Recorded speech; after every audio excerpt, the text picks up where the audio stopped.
So device-free moments. Nowadays, with so many people addicted to devices, device-free moments are something of a rarity, but also a luxury. Me and Qasim actually had the great experience of going on the Duke of Edinburgh trip, and we were not allowed to bring our devices on that trip, although I'm sure a few of us did. But the majority of it was spent device-free. If Qasim has any nice story he'd like to share, any good experience that didn't involve any devices during that trip, that'd be wonderful. Yeah, so in the Duke of Edinburgh, basically, you would be able to have good teamwork with your mates, and like you'd have good communication. Obviously, a big part of Duke of Edinburgh was navigating and using the compass to be able to know where your location is and where your destination is at the same time. And teamwork was a big part of Duke of Edinburgh. It would allow us to know where to go and where to stop at, especially when you need a drink of water. And you'd have a lot of nice chats with your teammates.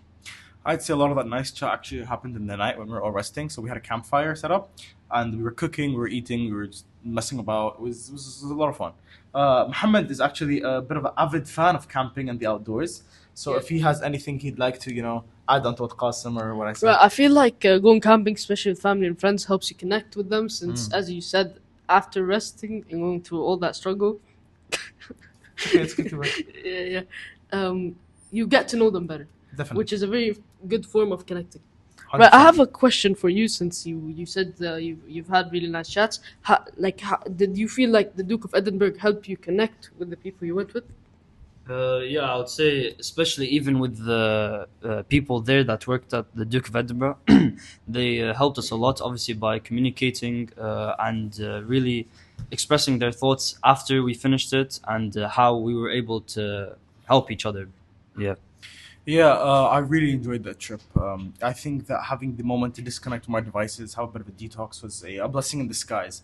Even though the camp, the hike itself wasn't too bad, obviously. I'd say the heat was a bit of the issue the first qualifying one we had. But, I think it was fun overall. Like, I'd do it again. Yes. And me and Qasim are actually going to go to our silver star, I believe it's called, Yes. later this year or the year after. We're not too sure on the date, but we're looking forward to that. So on the topic of device addiction, a lot of people nowadays spend their time, scrolling. The concept of unlimited scrolling that TikTok and Musically sort of pioneered, transitioned to most social media platforms, even Snapchat, Instagram, Facebook. If any of you could help me out, TikTok. Yeah. They all have like a sort of scroll mechanism in which you keep scrolling to find more and more content. I think this is like one of the root causes of social media addiction nowadays. If any of you have any experience with scrolling on different apps, maybe Right. TikTok, For Instagram. example, TikTok or Instagram, they're very good for entertainment, but as you doom scroll a lot, it's bad because since it's like a waste of time. However, it's very good for ideas, for ideas, idealization. So you search up like an idea, and then it helps with creativity if used correctly. However, if not, then it's you're gonna be, for example, I'm speaking with you and you're scrolling, so you're half listening to me. You know what I'm saying? So it can turn to a wrong point if used correctly. Again, then it will be good. So you'd say it damages people's attentions. Maybe their attention Yes. span is affected by it. Yeah, I believe so. I've seen cases where like people are not able to watch a movie without taking their phone and just scrolling for 10-15 minutes and then putting it back just to watch and keep it like. And it's a would you routine- consider that an process. addiction, Muhammad? I believe so. It's signs of addiction to checking your phone randomly and Yeah. then scrolling while in the middle of doing something. Yeah, definitely. I totally agree there. Just add Please. something. So another example, obviously, of this sign is procrastination, where it really affects students studying these days. So, for example, like you study maybe just for like 10 minutes, 15 minutes, and then they just start scrolling. Maybe they get a notification or something, and then they'll just leave their studying completely, especially during these times, the final exams of end of semester 2, where they just leave their studying and, as they say, like they can't be bothered. Yeah, I've sadly I've been a victim of that. I've Yeah. gone ready to study. I've had my materials in front of me. I have my laptop up and ready, and I fall into the trap of scrolling. It's I feel like it baits you. So basically, you're gonna say, "Oh, I'm studying for like 15 minutes," and then after 5 minutes, you're gonna say, "Oh, I'm gonna take a 5-minute break," and then you start scrolling. An hour passes, yeah, and then you go back to studying. yeah. That's a common occurrence for most people our age. So signs of addiction. A lot of people nowadays are aware of the risks of other addictions like vaping or smoking or even eating bad. We most people fail to recognize the fact that social media and scrolling is also an addiction. It hijacks your brain, your brain chemicals. You have dopamine rushes. It gives you free dopamine for no you didn't do anything to achieve that. So, for example, like when you go to the gym, when you work out, when you exercise, you get serotonin, you get certain chemicals that make you feel good about yourself. But scrolling just bypasses all of that and it still hits the same pleasure centers in your brain. So, how do you guys think that this free happiness or like this content that you get from scrolling affects your brain chemistry and the way you feel about life? There's something called digital detox, in which where you cut off all sources of dopamine, such as like especially social media. So like you do not like you set a very small limit to because of course you have to connect. You know you cannot like just ghost everyone. Definitely. But however, and then you focus on a goal. You set a goal for yourself. Study like an hour or 2 hours a day, or go to the gym or eat well. So like you set a set of goals, and then you just as I said, leave social media for quite a bit. This will help fix your like dopamine, like the sensors of dopamine that send your like the brain sends. So in the future, when you come back to social media, you won't use it as much. Yeah, so another way, basically, where you can detox is also by reading any types of books or anything or even asserting any certain goals that you have and you'd like to achieve. And for example, in a couple of weeks, months, anything something that just doesn't involve scrolling or even going near a device, and even communicating with family members and talking about these sign of addiction can really help you go through it and just stop totally. Yeah. So physical activity, things that distract from devices. So Yeah. like we mentioned earlier, the camping, football probably is an activity. Gym. Any gym, physical sports, things that take your attention away from your device. Yeah, that's a wonderful idea. Um, so on the idea of device-free interactions, how has devices as a whole interacted your guys' relationship with your friends, your family? Do you guys feel that when you're trying to speak to someone that's always on their phone, do you feel that there's some people that are more affected than others? What are your guys' As we've views? discussed before, there are good aspects and like bad aspects. The good aspect, for example, I'm connecting with you. You're like you live 40 minutes away. I send you a video, and then we start a conversation about that video, which is very good. However, in real time, for example, me and you will be talking, or me and Qasim will be talking, and both of us are like we run out of like ideas or stuff to talk about. So just everyone pulls out their phone, and the conversation is dead. And then I show you videos that I could have shown you like when it's long distance. You know what I'm saying? So you're not in time in real time like focused, fully connected with the conversation. Yeah, I totally agree with that. I've had that happen to me on quite a few occasions. If Qasim said anything to add to what Mohammed Zahar said. Yeah, so I really agree with Mohammed Zahar, where there's people around you, and for example, you're at an event or something like that, and you're just on your phone scrolling, and you're not verbally communicating with people, and you can even gain from these interactions that could help you in your future life and you can make better decisions in life. So I would like to add a point. He said that you can miss on interactions that will help you better in the future. As you said, the doom scrolling affects attention span, meaning that when trying to focus with someone that's actually benefiting you or teaching you something, you will not like sometimes you listen to them and then you think of something else. And then you come back and you forgot or you weren't focused with anything lost they were saying, track. so you missed. Yeah, you lost track. You missed what like half the point that they were trying to give you, yeah, which is a definitely. very bad aspect. So, moving on to how you guys or how I try and what steps we take in our life to try and get rid of devices.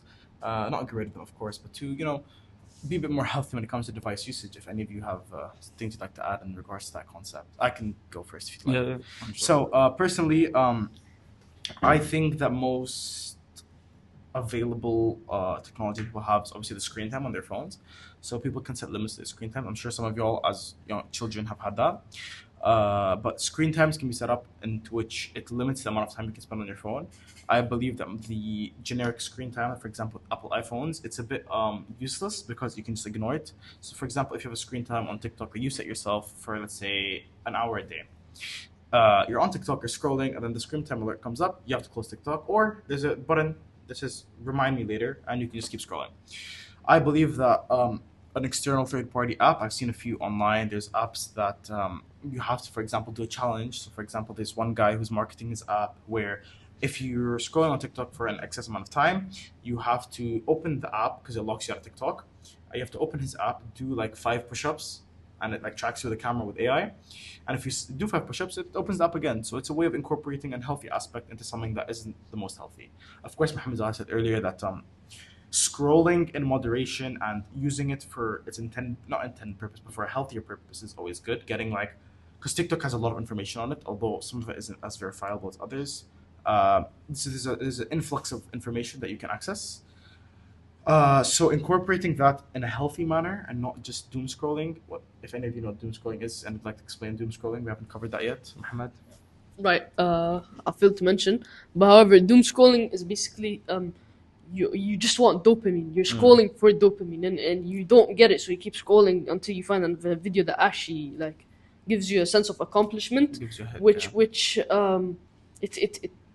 it's a big waste of time. Like you stay 2 hours just scrolling just for that piece of hit, where you could have went to the gym, did an extra activity, Could've been productive. yeah, you could have been productive. Yeah. You could have. I believe when we're bored is when we do scroll. But I believe that boredom is a source of inspiration. When you're bored, that's when you get ideas. You think of different stuff, which can really help. That's like where the inventors, where the inventor part of you comes in. I fully agree with that concept. I believe humans for millennia have utilized not their boredom, have used that as a time to ponder, a time to think, a time to conceptualize. I think if that time is taken away from us, that ideas or new things that come to mind could be absent. Yeah, if I It's could possible. add, just from my own perspective, really, when we're talking about the physical activities, especially like when I start to go to the gym, I feel like even my screen time decreased. Obviously, I feel like a sense of accomplishment. I've done something during my day. I've done a bit of productivity. Obviously, 2 hours isn't enough. Maybe like I'll come back, do a bit of my homework if I have an assignment, something like that, where I can just really just stay away from my phone. And obviously the parental restrictions also can help. For example, obviously if you have a younger child, maybe not in our age, but if you have a younger child that's really obsessed with their device, you can basically help them out and just keep them closer to the family or of any of their friends. Yeah, I completely agree with that concept. I think that children with devices often tend to have, I don't want to say behavioral issues, but I see they tend to lash out more. They don't have as much patience. They need to have like a device on them at all times. I think it's like giving a child an addiction at an early age with no actual benefit. If Muhammad has Right. anything So, to add. don't you think that's where like family activities play a part? For example, parents can set up activities for their children to stay away from their devices. For example, different hobbies. Like, of course, you. What are some of your hobbies like that you've done? So I have a bunch of hobbies. My parents put me into a lot of things when I was younger. I golf, I ski, I scuba dive, I ride horses in my free time, and yeah, I just play a lot of sports. I play basketball, volleyball, Right. From a personal experience, did you think that helped you stay tennis. away from devices? Yeah, so when my parents set me up with all these different activities when I was younger, it really like I didn't have the time for devices. Well, I did obviously when I got home, but it wasn't like as bad. So let's say for example, I'd wake up, I'd go to school, I'd come back, I'd eat something, I'd relax for a bit, I'd watch TV because like TV was a lot more popular back then. It wasn't devices, and then my dad or my mom would drive me to whatever I had that day, if it was tennis or golf or Yeah. anything of the sort. I'm saying this because from a personal perspective, I believe that distractions are the best way to steer away from device usage. So you keep yourself busy with productive stuff, learning a new skill that you actually enjoy that will help you in the future. As you said, going to the gym. So it really helps like clear your mind and set up a goal where the device usage like decreases and you don't feel like scrolling as much anymore.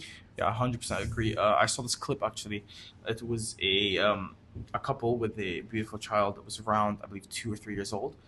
The child was speaking, just not a lot, and the child isn't like the parents don't allow him to have devices, so it doesn't have an iPad. He doesn't have an iPad. He doesn't watch TV.